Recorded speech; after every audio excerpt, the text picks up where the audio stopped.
Y bueno, hoy vamos a hacer una entrevista que tiene que ver con el día. Vamos a charlar con Ana María Sofiantini. Ana María Sofiantini vivió durante muchos años aquí en Ramallo, sigue viniendo, no sé si ahora está más afincada en Buenos Aires, se lo vamos a preguntar en algún ratito. Y ella fue protagonista en aquellos años de la última dictadura militar, porque fue secuestrada en algún momento en el año 77, si no me equivoco, en el 77 sí, y también estuvo detenida en la ESMA, en la Escuela de Mecánica de la Armada, así que tiene toda una historia para compartir con todos nosotros que tienen que ver con aquellos días. Y seguramente hay mucha gente que ya la conoce, pero hay otros que no, o hay otros que no la recuerdan bien. Así que aprovechando que Ana María tiene la delicadeza de atendernos un día como hoy, vamos a repasar un poco de su historia. ¿Qué tal, Ana María? Buen día, soy Leo Terzi. ¿Qué tal, Leo? ¿Cómo andás? Un gusto hablar con vos y un gusto, y te agradezco, la verdad, esta atención que uno a veces piensa que, qué sé yo, que la memoria un poco está resquebrajada y que los jóvenes como ustedes la sostienen, la consolidan, la ponen en acción diariamente. Así que te agradezco muchísimo. Bueno, no, agradecidos nosotros, porque, bueno, vamos a ayudar, vamos a colaborar con esa memoria a partir del testimonio de una persona que tiene mucho para contar, porque le tocó vivir seguramente experiencias no tan gratas, no lindas, no agradables, pero bueno, que tienen que ver con nuestra historia, ¿no? ¿Y qué te pasa interiormente? ¿Qué pasa con tus sensaciones cada vez que llega un 24 de marzo? Mira, es medio contradictorio porque si bien es el día más simbólico del horror, porque es el comienzo sistematizado y legalizado por los que arrebataron el poder al pueblo, ¿no? Porque fue un gobierno dictatorial, fue una dictadura que disolvió todos las prácticas de una democracia. A la vez ver que estos 24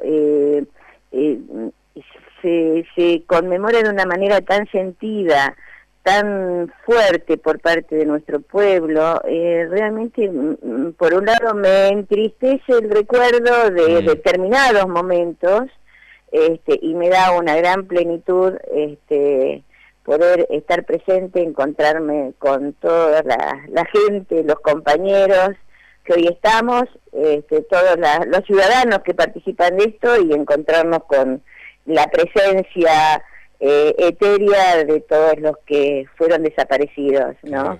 Por esta sangrienta dictadura, asesinados por los... Es una doble sensación. De una política económica. Sí, es una doble. O sea, a mí muchos me preguntan eso. Además, te escuchaba decir de que, bueno, me tocaron vivir momentos terribles, pero te puedo asegurar que los momentos que pasé también en la militancia, en el trabajo codo a codo, tratando de que con otros, ¿no?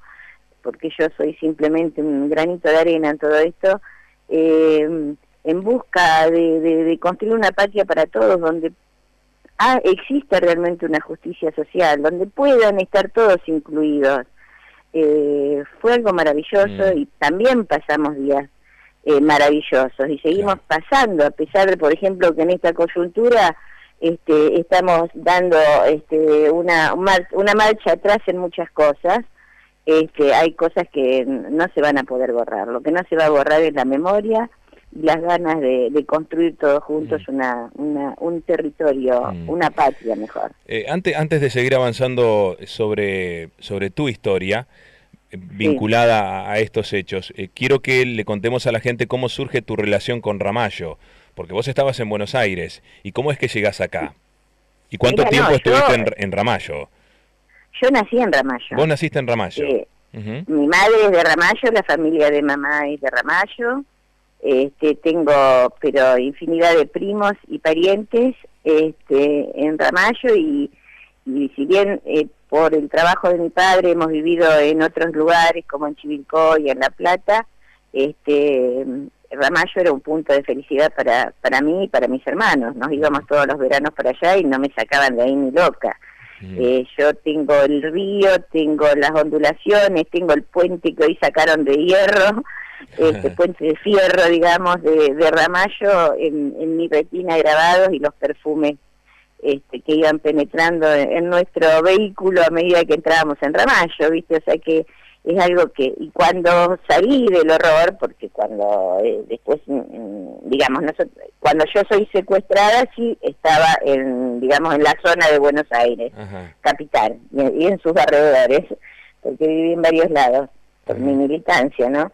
Y cuando salgo del campo de concentración, que era la ESMA, sí recaló en Ramallo, porque era el mejor lugar que podía ir, era el lugar que me iba a contener afectivamente, porque realmente todo lo que me brindaron, la familia, los amigos, fue fundamental para que yo me pueda reconstruir después del horror de vivir en un campo de concentración. Era tu lugar. Ramallo, era mi lugar, y sigue siendo. Te cuento que ustedes dicen no saben dónde vivo, sí, yo la verdad que a esta altura, esta edad, uno de todos lados, ¿no? Pero estamos con mi compañero Eduardo Duso volviendo a vivir prácticamente en Ramallo. Si bien viajamos mucho, nuestro lugar es Ramallo. Ana María, ¿qué edad tenías cuando te secuestraron? 24 años. 24 años. 24. Sí. ¿Y por qué te secuestraron? ¿Vos qué actividad realizabas? ¿Dónde militabas? Mi actividad era prácticamente la mayoría de los jóvenes de mi generación. Yo estudiaba en La Plata, empecé a militar en el PC, en el Partido Comunista, como propio de una joven de la clase media, ¿no? Que con padres que no eran en ese momento peronistas, después se peronizaron, y cuando entro a la facultad y empiezo a tener contactos con jóvenes que venían de otras corrientes, principalmente del peronismo, ahí descubro lo que fue el peronismo, que nada que ver, realmente es donde estaba el pueblo, y empiezo a militar en el peronismo, y de ahí, mientras estudiaba cine, yo estudiaba cinematografía en la Facultad de Bellas Artes, y bueno, o sea, la facultad tuvo mucho que ver para llevarte por ese camino. Sí, pero mi compromiso y mi integración en todos los aspectos, integralmente realmente, mi integración integralmente al peronismo lo realizo cuando llego a zona norte, en Buenos Aires, la zona de Vicente López, Florida, Munro, San Martín, todos esos lugares donde me encuentro con viejos peronistas que formaban parte de la resistencia peronista, y ahí es cuando descubro y me maravillo con un movimiento realmente popular, nacional y de base, ¿no? Donde estaba el pueblo, los humildes, los desprotegidos, los obreros, la clase trabajadora y también la clase media, porque yo era clase media y empecé a entender más o menos por dónde, y entendí la historia del peronismo, que la teníamos negada, como hoy también se oculta, porque no solo están destruyendo nuestra memoria cercana, sino que a la edad que yo tenía de 20 años, habían destruido la historia del peronismo. El peronismo estaba proscripto, no sabíamos nada del 45, o sea, habían tapado la memoria, la habían escrito los que habían ganado a la historia. Ahora te voy a preguntar por todo ese movimiento, por lo que se discutía en aquellos días, por los ideales. Recién estuvimos charlando un ratito con Fabián Battini, que me acompaña aquí en la mañana, pero dijiste medio al paso, mis padres después se peronizaron.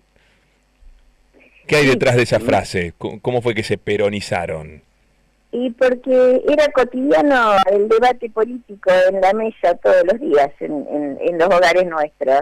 Y cuando nuestros padres vieron en esos debates, porque no te digo seguramente las escaramuzas, que hubo muchos lugares con nuestros padres que además tenían miedo porque veían que nosotros cada vez nos comprometíamos más y nos íbamos arriesgando más. La represión de alguna manera siempre existió, porque yo empecé a militar en la dictadura de Onganía, y después hasta que volvió Perón vivimos en dictadura tras dictadura, o sea que nunca fueron momentos fáciles.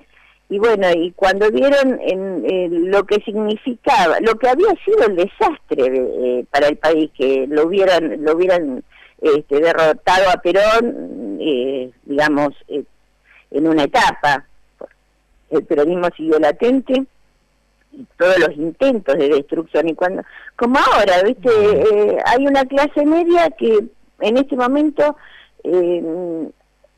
le dio posibilidades a este gobierno neoliberal a estar en el poder. Y bueno, están equivocados, se van a ir dando cuenta poco a poco de que fue un error, porque el país se está yendo a pique. Y después del peronismo del 55, pasó lo mismo. Eso lo fueron comprendiendo, decís. Y entonces fueron entendiendo y fuimos aprendiendo todos juntos. ¿A qué se dedicaba de alguna manera fueron militantes, y mi vieja ni hablar.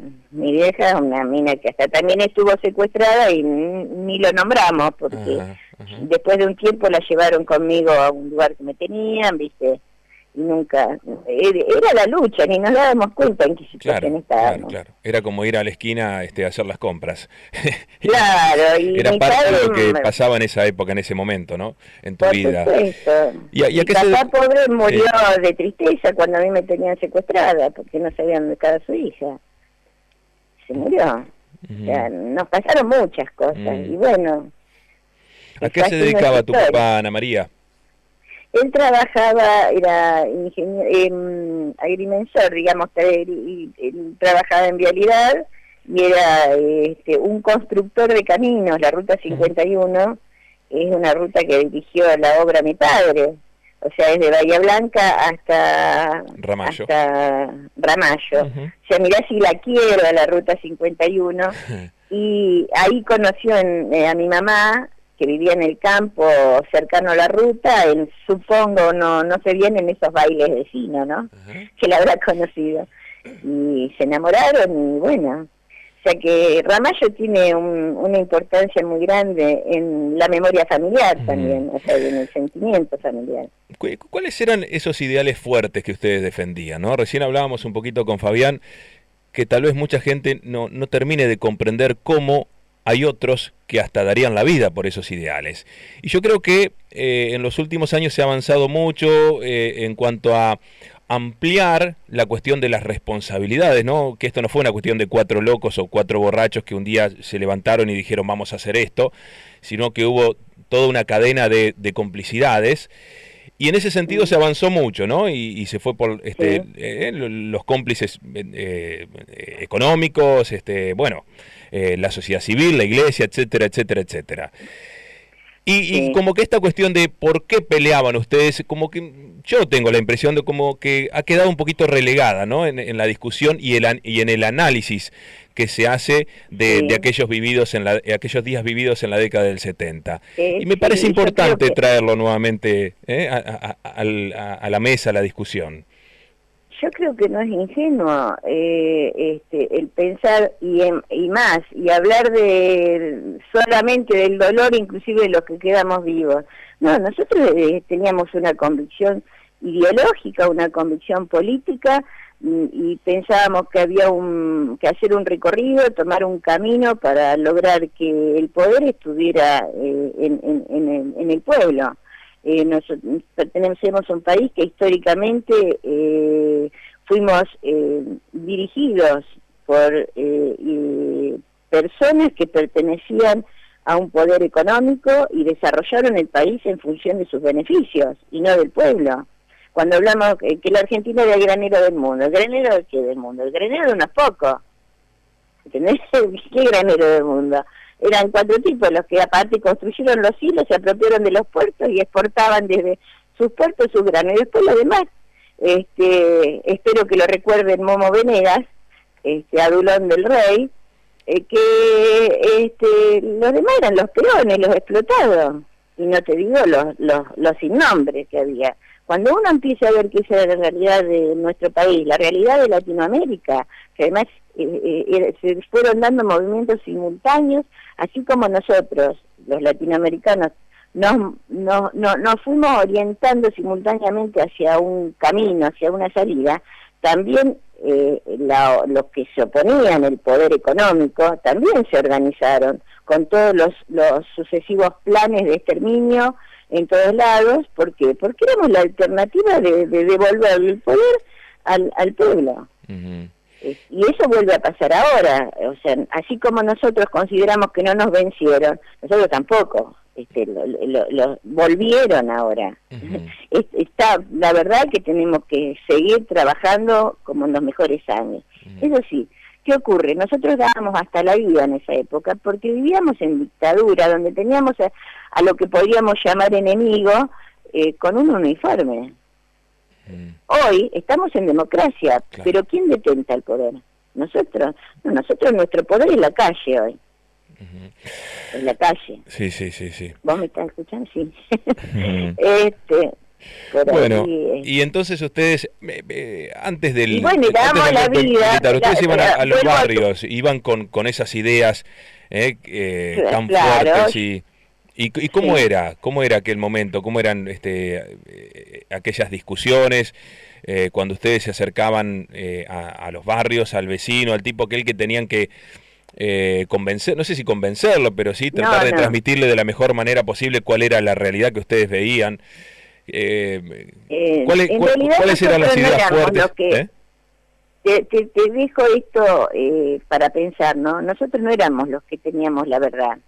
Nosotros encontramos la verdad porque éramos pueblo y junto al pueblo. Cuando íbamos a los barrios éramos porque teníamos una propuesta de organización, una propuesta de trabajar con la palabra, una propuesta de hacer volver de poder reconstruir todo ese sentimiento que une a la gente, por ahí inconscientemente, pero que se convierte en una cuestión política e ideológica, que era el peronismo. El peronismo había sido proscripto y nadie se animaba a decir que era peronista. Seguían siendo peronistas y tenían escondido el cuadro de Evita. No era lo único, porque también había organizaciones o movimientos que no eran peronistas, pero también eran hermanos nuestros. Pero era el querer hacer hablar el pueblo. Nosotros lo que hicimos fuimos una herramienta de ese pueblo. No es que éramos nosotros los que le íbamos a dar claridad a los demás. Yo no te cuento lo que aprendí cuando empecé a militar. Yo milité mucho en las villas, en el movimiento villero en zona norte. Más,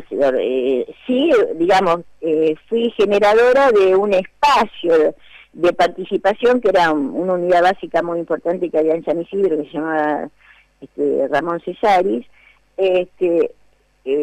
Pero ¿qué brindábamos? El espacio, y por ahí, por tener ciertas herramientas o ciertas prácticas, podíamos hacer que la gente tuviera cierta referencia, ciertos lugares de encuentro, donde las cuestiones políticas se debatían y las propuestas salían de todos. Después vinieron momentos muy muy bravos, había de persecuciones, de atentados, de montones de cosas que nosotros también al constituirnos en organizaciones ya más fuertes, también tenían tanto brazos políticos como brazos armados, como era Montoneros. Yo pertenecía a Montoneros, fui miembro de Montoneros. Me enorgullezco de eso, a pesar de cosas que critico terriblemente de los montoneros nuestras, de inmadurez, de graves errores que hemos cometido. Reivindico esa lucha tan fiel de todos los compañeros, de la mayoría, de todos los que yo conocí, hacia el pueblo. Realmente entrar en los barrios, formar parte después de esos barrios. Yo viví mucho tiempo en una villa, después también en el sur, en San Francisco Solano. Formar parte de ese pueblo fue algo, un aprendizaje, una experiencia que hoy no se puede dar, porque estamos en democracia, es otra cuestión, los tiempos cambian, nunca se hace política de la misma manera. Ese momento, esa época, se entiende en esa época. Cuando yo te digo que casi todos los jóvenes estaban en algo como estaba yo, es porque se dio no solo en nuestra nación, en nuestro país, en nuestro territorio, sino en Latinoamérica, en Europa, en todos lados, en Estados Unidos, estaban también movimientos así progresistas. sea, que era una marea que venía y que nosotros formábamos parte de eso. Claro, siempre Que se hoy habló... por ahí Sí, no se llega a entender. sí, sí. Y después, ¿qué pasó? Nos hicieron pelota, el plan de destrucción hacia toda esta embestida desde el lado del pueblo fue derrotado. Nosotros y también a causa de otros errores que cometimos nosotros, ¿no? De formar organizaciones armadas que se fueron de alguna manera no entendiendo en qué proceso, qué era el miedo, qué era lo que le pasaba a la gente, querer seguir haciendo cosas que ya no van, que había por ahí que resguardarse, que cuidarse, que esperar, qué sé yo, desmontar el caballo, bajar, esperar otro momento, y nos hicieron. Bueno, sí, son experiencias muy fuertes, muy particulares que hay que vivirlas, ¿no? Para tener alguna dimensión de lo que realmente fueron. Claro, pero por lo más que uno haga el esfuerzo, es muy difícil, ¿no? Sí, pero lo que no hay que, cuando uno habla de la historia, ¿qué quiere, digamos, el antipueblo? Y lo que quiere es que uno recuerde una etapa como una cosa terrible, oscura, y que despierte miedo. Ojo, mirá lo que les pasó a estos loquitos, que después los secuestraron y los mataron. No, a mí me secuestraron, nos mataron 30.000 compañeros, ¿no? Como dice lo pérfido, porque te puedo asegurar que día a día yo encuentro compañeros que me cuentan que sus hermanos, sus padres están desaparecidos y recién ahora entienden que no aparecieron más. Porque hay gente muy humilde, que no aparecieron más porque fueron desaparecidos. Yo tengo compañeros, ahora estamos haciendo todo un trabajo muy lindo de reconstrucción de espacios así políticos de los años 70. Tengo un compañero, por ejemplo, que me contaba que él vivió un año en la villa, ¿no? En la cava, escondido arriba de un techo. La gente le tiraba comida para arriba y el tipo tenía un terror. Aparte esa era una villa emblemática, que constantemente había racia, el ejército prácticamente había acampado ahí, y gente que no tenía ni para tomarse un colectivo, porque yo en mi caso, clase media, por ahí tenía una forma de moverme, tenía algunos lugares que me podría ir a esconder, pero la gente, el pueblo, el más humilde, no tenía lugar, tenía 2 chapas y las tenía. Entonces toda esa gente que nadie los reclamaba, que nadie sabía lo que era un habeas corpus, pero es infinita la gente que masacraron, que las mataron así como animales, que tampoco a los animales hay que matarlos. Pero bueno, que no se saben, todavía nos falta mucho trabajar, recién hay causas que se están iniciando, ¿y qué pasa? En los últimos tiempos, ¿por qué todo esto contra un gobierno que pasó? Que por ahí es buena la alternancia, yo no voy a ponerme a hablar de partidos en sí, ¿no? Pero en los años pasados se impulsó un proceso de revisión que fue importantísimo. Se hicieron los juicios a los represores, reconozco el juicio a las juntas de Alfonsín, que fue algo extraordinario, pero estos tipos que fueron procesados habían trabajado, habían actuado con tanta impunidad que recién ahora, en estos últimos 10 años, el Estado tomó como propia el trabajo sobre derechos humanos. Antes lo hacían nada más que los organismos. ¿Hubo errores? Los hubo. Por supuesto, y se hace camino al andar. Pero... Ana María, ¿le podemos contar a la gente, para el que no conoce tu historia, cómo fue aquel día del secuestro y los días posteriores en el centro clandestino, en la ESMA, en el centro clandestino que funcionaba en la Escuela de Mecánica de la Armada? ¿Y cómo era la ESMA adentro? ¿Qué había? Mirá, yo fui secuestrada con mis 2 hijos, María Lucía Onofri y Luis Onofri. Ya habían secuestrado y asesinado a su papá un año antes, y yo ya no tenía dónde recalar. Estaba, le llamábamos clandestino porque como estábamos buscados no usábamos nuestro propio nombre, por eso sabrás que a mí me llaman Rosita. no usábamos nuestro nombre, no lo podíamos usar, estábamos escrachados buscando por todos lados. Y bueno, yo había podido alojarme temporariamente en los años 77 en un departamento de una tía mía. ¿Qué ocurre? Yo ayudaba a muchos compañeros que se querían ir del país, a irse del país, y por contactos, bueno, de uno de ellos, que descubrió, digamos, se enteró dónde yo vivía, lo secuestran, lo torturan, y da en la tortura los datos de donde yo estaba alojada. Eso era, fue un domingo de agosto del 77, 16. Yo ese domingo bajo del departamento, la calle Carabelas Fragata Sarmiento, mira vos, Fragata. Y Juan B. Justo a comprar ya la comida para el mediodía de mis niños, y ahí cuando bajo viene una patota con Astiz, Febre, todos tipos muy reconocidos de estos represores del grupo de tarea de la ESMA, y ahí me empiezan a golpear, a pegar, a dar patadas, y empiezan a gritar que eran montoneros. La gente que pasaba quedaba impávida, Claro. no decía nada. Yo empecé a gritar mi nombre y apellido, bueno, ahí me dejan media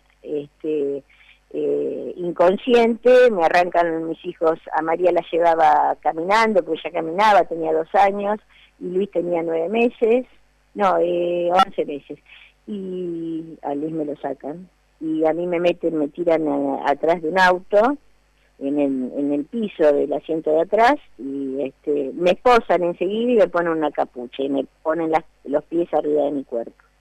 A mis hijos se los llevan en otro auto, y no dejo de acordarme, siempre cuento, que escuchaba cómo se alejaban mis hijos en otro auto, pero mi hija María gritaba, mamá, mamá, mamita, mamita, ¿dónde se la llevan a mi mamita? Hasta que dejó de escucharlos, porque ellos se comunicaban entre ellos con unos walkie-talkies, que eran como unos teléfonos de esa época. Ahí si escucho, percibo que el auto comienza a hacer un recorrido. En ese interín pienso, bueno, sentía, o sea, el auto no paró en ningún momento, o sea que tenían pase libre, eran operativos que se sabían, que se hacían, y indicaban ya a las otras fuerzas que no sean interceptados. O sea que en ese momento yo digo, bueno, me llevan a alguna playa, a algún lado, y me fusilan. Y después de un largo recorrido, el auto se detienen, dan una contraseña que decían Selenio, y le contestaban otra cosa, y me introducen en un lugar, me doy cuenta. Cuando el auto se detiene nuevamente, me bajan de los pelos a las patadas, me vuelven a pegar, me llevan como en el aire, yo con los pies voy golpeteando unos escalones. Yo ayer justo estuve en la ESMA y estaba viendo esos escalones, y me meten como en un ascensor que sé que baja. Ahí también percibo que abren unas puertas de hierro, y me tiran en un lugar como sentada, y yo que estaba con capucha y con grillete ya todavía no tenía, con esposas atrás, levanto quiero mirar por abajo de la capucha y veo un cartel que decía Avenida de la Felicidad. Era un cartel que ponían ellos en un pasillo donde nos ubicaban a todos los que íbamos a la espera de la tortura. ¿Y ahí cuánto tiempo estuviste? En ese lugar no sé. No lo digo en la ESMA, ¿cuánto tiempo estuviste? 2 años. 2 años. Y bueno, ahí me torturan, estoy como una semana, pasan montones de cosas, y después me llevan arriba a lo que es capucha, y me tienen ahí tirada como en una cucha, o sea, es un altillo que tiene casino de oficiales, y me ponen un número, 420, y estuve bastante tiempo ahí tirada, nos tiraban la comida al piso, hacíamos nuestras necesidades en un balde. Y sí, lo que nos fuimos dando cuenta, porque de alguna manera nos empezábamos a comunicar lo que estábamos ahí tirados, que los miércoles hacían formar, llamaban por número, hacían formar a las distintas personas o compañeros que estaban ahí secuestrados, y nos enteramos que después los bajaban, les daban una inyección de pentotal y los tiraban al mar. Que suponemos que esa es una de las posibles destinos definitivos de mi esposo, el papá de Luis y de María. O sea, los Después adormecían. Le torturaron un mes, le rompieron en la tortura un brazo y todo lo demás. Bueno, después un día me llevan abajo, me habla el Tigre Acosta y me dice, vos vas a trabajar acá abajo, y empecé a trabajar como mano de obra esclava. Como yo sabía mucho fotografía, y un compañero que ya lo habían llevado a trabajar supo, les dijo que yo sabía eso, que necesitaba a alguien que lo ayudara, y me bajó a trabajar ahí. Y ahí estuve 2 años hasta que, bueno, en el Mundial, que estuve ahí, que escuchábamos el Mundial 78, después, posterior al Mundial, me llevaron a una vivienda que ellos se habían apropiado secuestrados, donde habían puesto una empresa. Yo estaba ahí también, digamos, detenida, no podía salir, no podía hacer nada, pero tenía que dar una imagen de los tipos de que habían personas y qué sé yo. Ahí la secuestran a mi madre y la llevan a vivir conmigo ahí, a habitar ese lugar conmigo. Después vuelven a llevar a mis hijos, porque en ese interín que yo estuve secuestrada en los primeros tiempos, a mis hijos se los llevan, suponemos, a una quinta que ellos tenían en Delviso, y al tiempo se los llevan a mis padres. Eso te iba a preguntar. Se los llevó a Astiz. Tuvimos la suerte de que recuperara a los hijos enseguida. O sea, vos cuando perdés el contacto ahí, que te secuestran y que a tus hijos se los llevan en otro vehículo, ¿cuánto tiempo pasó hasta que pudiste saber algo sobre ellos? Y habré pasado 3 meses.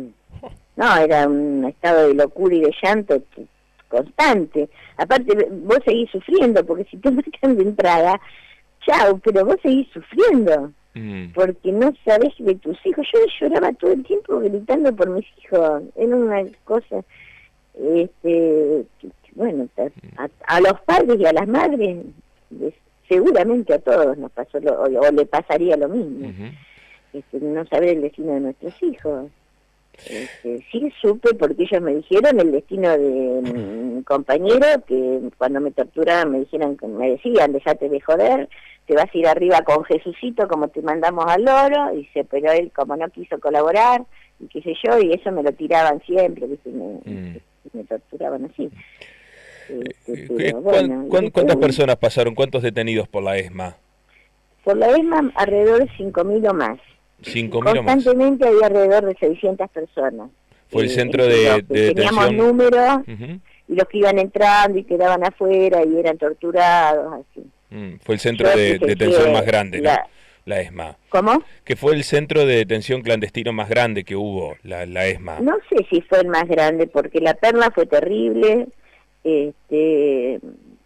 La verdad, sí, fue uno de los más exquisitos, digamos, más siniestros, en el sentido de que, no, más siniestro no, creo que hubo, no sé, mira, cuando los compañeros te cuentan las cosas que pasaron, es inconcebible. Uno después se recupera de todo eso. Vos perdés la memoria del dolor físico, la perdés absolutamente, como cuando parís, porque después te encontrás vivo. El tema es cuando pensás, ¿viste? Claro, el dolor, la tristeza, no se borra más. El ver que no, claro, sí, ¿por qué yo quedé viva? ¿Por qué yo justo quedé viva? Y mataron a todo el resto. Y después salir de ahí, buscar a tus compañeros en cada esquina que vos te encontrabas con ellos, a reírte, a abrazarte, a tomar un café. No los encontrás nunca más, no están nunca más. Aparte, esa culpa que te da decir, ¿por qué yo sigo disfrutando de este sol, de estas nubes, de este perfume? Y ellos no están. Y a veces cuando nos sentimos mal y derrotados, que vienen tiempos como los de hoy, decís, ¿habrá valido la pena tanta muerte? Si supieran que hoy tenemos el que tenemos acá arriba, esto así ¿cómo puede ser? O que volvimos para atrás montones de cosas, y que hoy se festejan semejantes banalidades, un tipo comiendo chocho al lado del rey que hizo pelota en América en la conquista, ¿viste? El descendiente que se robó la historia de los pueblos originarios, que la anuló, que la negó. O sea, y están felices abrazados ahí. Vos decís, tanto, ¿cómo puede ser? Y bueno, seguimos, nos reponemos, damos vuelta a la hoja y le metemos para adelante. Pero ese es el dolor que nos dejaron. Claro, y que nunca más nos vamos a encontrar con esos amigos tan generosos, que seguramente nunca se va a pasar. Ana María Sofiantini, con ella estamos charlando, va a participar de la entrevista Fabián, que te quiere hacer algunas preguntas también. Fabián Battini. Bueno. Buen día, Ana María. ¿Qué tal? ¿Cómo te va? Bien, bien. Sí. Vuelvo a esos momentos de la ESMA donde decías que después de un tiempo te podías enterar de la gente que estaba y demás, y te tocó, no sé si compartir, pero sí en ese mismo momento, prácticamente la muerte de Norma Rostrito, de la Gaby. Y también en algún momento leí que pasaron por la ESMA las monjas francesas mientras vos estabas allí. Sí. Yo estaba justo abajo, trabajando como mano de obra esclava, digamos, se define de trabajo forzado. Abajo hay un sótano muy grande y había todos compartimentos donde tenían a los secuestrados trabajando, todo oscura con luz artificial. No, te digo, era una cosa siniestra. Pero ahí a la vez se torturaba a las personas que iban siendo secuestradas. Entonces una mañana para diciembre, un alboroto terrible, los gritos de los marinos, que eran unos histéricos, locos, sacados, y nos meten a los golpes adentro. Nosotros quisimos salir a mirar, nos meten adentro en los sucuchos esos, y entran con toda la gente de la iglesia, y entran las monjas, a Azucena Villaflor, bueno, a todos. Y después nos llevan a todos de nuevo a Capucha, a ellos que eran con todas estas personas que habían secuestrado, y a los pocos días me bajan a trabajar de nuevo, y un compañero, Ricardo Coquet, que después fue compañero mío, fue pareja mía, el papá de mi otra hija, Ana Julia, me dice: flaquita, vení, quiero que veas algo. Entonces estábamos en ese lugar de trabajo y nos escapamos a otro rincón, a una pared, a mirar por una pared que era de aglomerado, donde había un orificio. ¿Qué sucedía dentro de ese cuartucho? En ese cuartucho estaban las dos monjas francesas sentadas con una cara de desolación y de tristeza infinita, adelante de un cartel que decía Montoneros, que se lo habían hecho hacer a otro compañero. Y a otro compañero lo obligaron a sacar fotos. Fueron fotos que... La famosa foto para echarle la culpa a los montoneros, ¿no? Claro, para que dijeran que los montoneros habían secuestrado a las monjas. Bueno, eso es un hecho imborrable para mí. Y después también yo a Gaby la conocía de afuera, Gaby Arrocito, habíamos vivido juntas en Gleu mucho tiempo, y ya en las épocas más terribles, al poco tiempo después cayó mi esposo. Y para un diciembre creo que también aparece que a Gaby la habían abatido en un enfrentamiento. Cuando yo caigo a la ESMA y estoy en plena tortura, la traen a la Gaby viva con grilletes, para que yo la vea y me espante, porque para mí era una muerta, y me encuentro con una muerta viva, y que para que yo me quebrara, para decir: mira, acá tenemos a ella, déjate de jorobar. En ese instante que la traen, ella se suelta, me agarra del brazo, me aprieta el brazo. Para mí era una tipa extraordinaria que me decía: tirate arriba, yo me tiraba, ¿no? Y me dice: Rosita, mira, acá hagas lo que hagas, sos muerto, sos un muerto, así que no, como diciéndome, no digas nada, te van a matar igual. Bueno, por supuesto que yo entendí perfectamente lo que me dijo. Y bueno, yo después me encuentro que sobrevivo, cosa que todavía no nos explicamos, y puedo de alguna manera con el tiempo seguir viéndome allá arriba con ella, porque ella estaba en un lugar aislado del nuestro. Pero ella era un botín de guerra que la mitad de la armada quería que la mataran y la otra mitad pensaban que la podían seguir utilizando internamente entre los secuestrados. Ana, ¿te tocó? Pero, discúlpame, ¿te tocó participar de esas salidas que hacían con algunos militares que sacaban gente para marcar supuestos montoneros en las esquinas, o incluso algunas mujeres para ir a cenar, para hacer de cuenta que se portaban bien? Sí, no, a mí sí me vinieron a buscar 2 o 3 veces estos tipos. Yo ya estaba trabajando y por supuesto que me negué absolutamente, cosa que no era fácil hacerlo. Yo, como soy media loca, lo hice, pero no quiere decir que era porque era más, no sé por qué. Aparte pude manejar la situación. Pero hay compañeras que habían colapsado totalmente. Nosotros ahí no lo aceptábamos, que pudieran haber salido, pero había una situación de simulación en las compañeras, porque nadie quiere morirse. Y con el tiempo fuimos dándole una explicación a eso. Inclusive compañeras que fueron obligadas a tener parejas con estos tipos y que nosotros también no pensábamos que no lo veíamos para nada, no lo aceptábamos. Y hoy lo comprendemos y sabemos que en situación de víctima y de colapso humano, precisamente los humanos podemos llegar a hacer cosas que no tienen explicación, ¿viste? Claro. En una lógica externa. El horror da para cualquier cosa. Claro, Ana María, o sea, se daba que había mujeres que sí aceptaban esta condición, otras que no, así como había... No es que las aceptaban, las compañeras estaban absolutamente destruidas como personas, claro. No tienen idea lo que era. Eran cosas, las habían destruido en su humanidad, en su capacidad de discernir, de entender, pero compañeras que yo las admiro, las reivindico. O sea, fue una situación que además el enemigo usa eso de una manera perversa, porque no fue para nada así. Lo que pasa es que uno hace relatos a veces que lo toman literalmente, ¿viste? Y no entienden cuál es la psicología del horror en ese momento. Nosotros también teníamos aparte una psicología jodida y digamos condenábamos en cierta manera eso, porque después se fueron armando grupos en la medida que los sobrevivientes ahí nos podíamos encontrar y poder comunicar, porque la comunicación era muy dificultosa.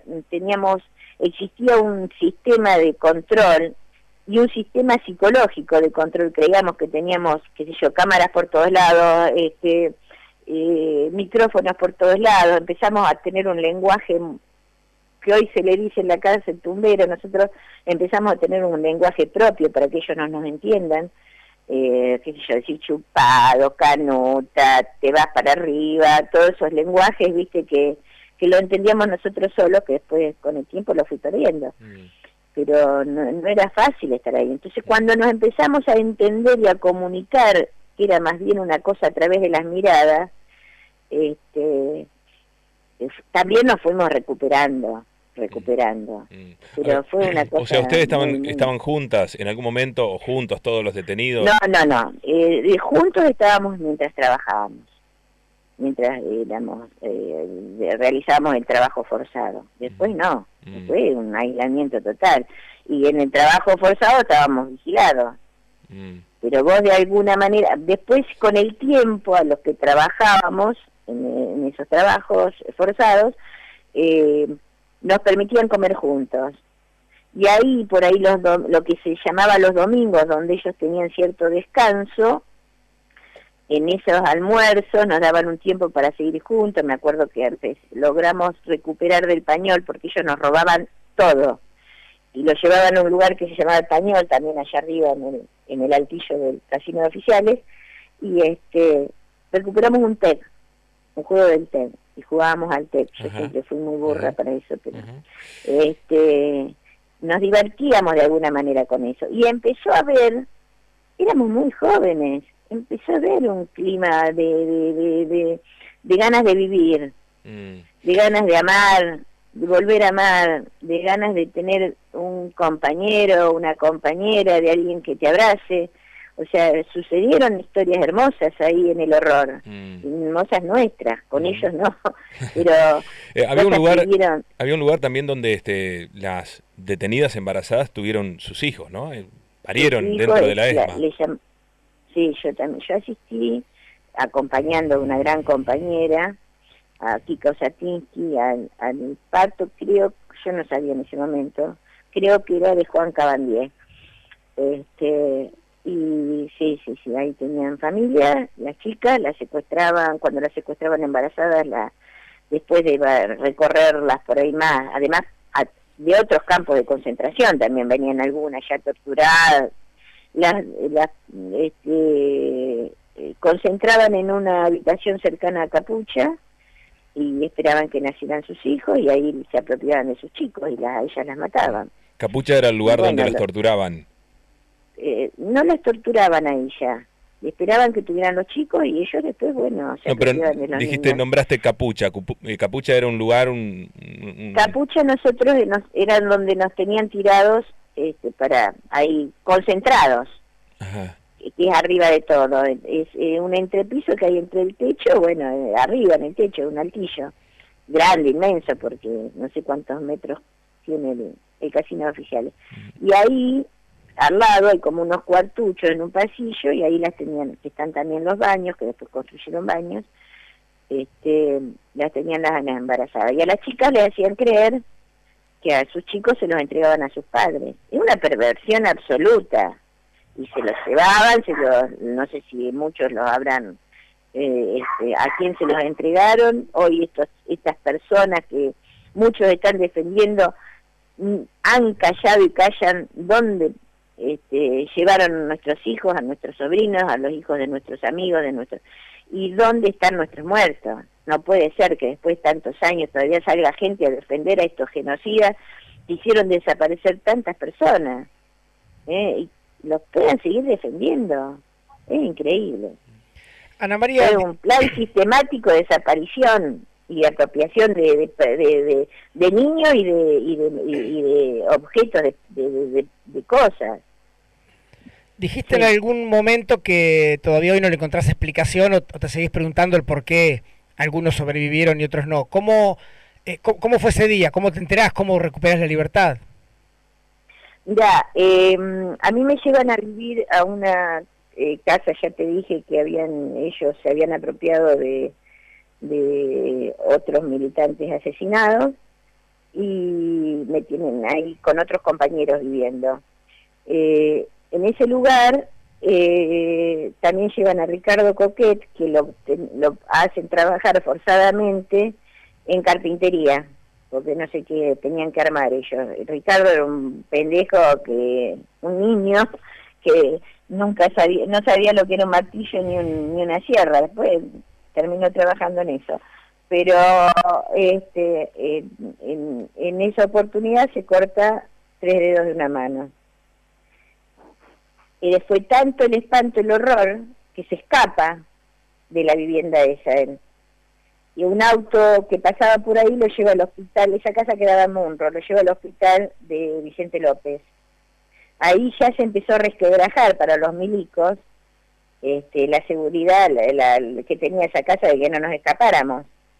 Entonces, de alguna manera se hizo conocido esa situación, sabida, pero no hablada, tanto en el barrio como en Vicente López, y además ya nuestras familias nos habían visto, o sea, poco a poco los tipos nos fueron después dejando ir hacia nuestras familias y nos dejaban quedar un día, nos dejaban quedar 2 o 3 días, o sea, toda esa situación de él apresuró, digamos, la decisión. Evidentemente ya tenían decidido dejarnos con vida, pensaban que nosotros nunca íbamos a hablar, nunca íbamos a decir nada, no le íbamos a decir a ellos que después íbamos a actuar, por supuesto, soldado que escapa de una batalla sirve para otra guerra, y bueno, y fue así, o sea, fue una cosa muy, muy,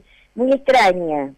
De a poco, aparte veníamos con él, nos traían siempre a nuestras casas con 4 o 5 custodios armados, los tipos metían los fierros arriba de la mesa de nuestros hogares, se tiraban ahí a que nuestras madres por ahí le tenían que servir un plato de comida. Eran tipos que después no tenían fuera de allí, no tenían malos tratos, eran tipos normales, si vos lo veías por la calle, no te dabas cuenta que era un torturador, un asesino.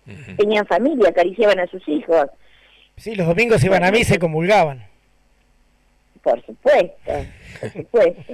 Y teníamos curas que no iban a hablar, y teníamos médicos que no que controlaban a ver cuánto más tenían para torturarnos antes de morirnos.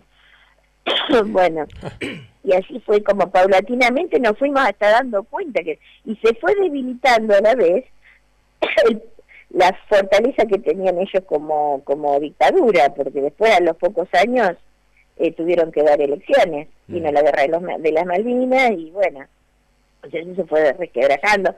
Macera tenía un proyecto distinto al del ejército, Macera empezó a construir un proyecto político que quería tener un viso de popularidad siniestro, o sea, empezó a tener otra forma inclusive interna en el campo concentrador. ¿Lo veías a Macera vos permanentemente? Sí, no, permanentemente no, pero lo vi 2 o 3 veces, lo vi para una Navidad que nos hicieron a todos los esclavos, digamos, nos hicieron a formarnos, digamos, y vino a hablar con nosotros. Después la fue a visitar, creo que la fue a ver a la Gaby, y esa fue creo que la última vez que lo vi, que vino con un uniforme blanco, inmaculado, a arengarnos, digamos, a nosotros y a decirnos que debíamos renunciar a nuestras convicciones, ¿no? Que era la tarea que ellos hacían. Ellos se encontraron, además, porque primero pensábamos que, te digo, los pibes de los verdes, que les llamábamos a los pibes que nos vigilaban constantemente en capucha, pensaban que nosotros abríamos la boca y nos salían balas de la boca. Tenían una idea de terrible sobre nosotros. Cuando empezaron a ver que éramos la mejor de la generación esa, que lo que era nuestro defecto era amar al otro, pensar en el otro, pensar desde el otro, y que aparte éramos una generación de tipos que estudiábamos, que trabajábamos. No es como ahora que la sociedad se fue a raíz de todo eso se fue haciendo desdibujando, los chicos hoy no tienen futuro. Nosotros tipos que laburábamos y estudiábamos a la vez de militar. A nosotros no nos bancaba nadie la militancia. Yo trabajé hasta el último día, mi compañero también, y socializábamos lo que teníamos. Si teníamos 2 almohadas, se sobraba una, entonces se la llevábamos al que la necesitaba, ¿viste? Se encontraron vacaciones. Encontraron esperábamos las vacaciones para irnos afuera. Encontraron en ustedes una realidad que no imaginaban. Claro, entonces después Macera vio que éramos mano de obra inteligente, mano de obra capaz. Dijeron, ¿qué más queremos? Tenemos todos estos esclavos de calidad. Y nos metieron a laburar ahí. Es así. Bueno, 10:15, Fabián. No, la última, como dato anecdótico para sacarle un poco de dramatismo a esto, me quedé pensando en lo que hablaba de tu padre, simplemente de color, ¿no? Mi viejo laburó casi toda la vida con tu papá en esa vialidad provincial, y me queda desde chiquito esa imagen del jefe Sofiantini, la Ruta 51, el Camino de la Costa y demás. Claro. Bueno, lo mejor que me da tanta alegría lo que me decís que realmente me emociona, porque mi padre fue alguien extraordinario, sencillo, humilde, callado, de bajo perfil, pero uno de los un modelo de argentino que existió, que amaba lo que hacía, que amaba y estaba orgulloso de lo que hacía, que es lo que tenemos que recuperar, estar orgullosos de nuestro trabajo y de lo que hacemos y de lo que construimos. Ese fue mi padre y seguramente tu padre.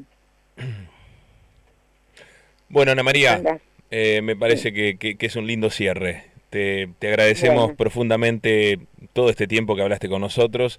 Seguramente la gente habrá escuchado con mucha atención tu relato y de alguna manera también disfrutado. Y bueno, esperemos que te haya servido a vos también, aunque sea para descargarte un momento no. y ponerte en contacto con ¿Cómo no me va a servir? ¿Cómo no me va a servir? No sirve a todo.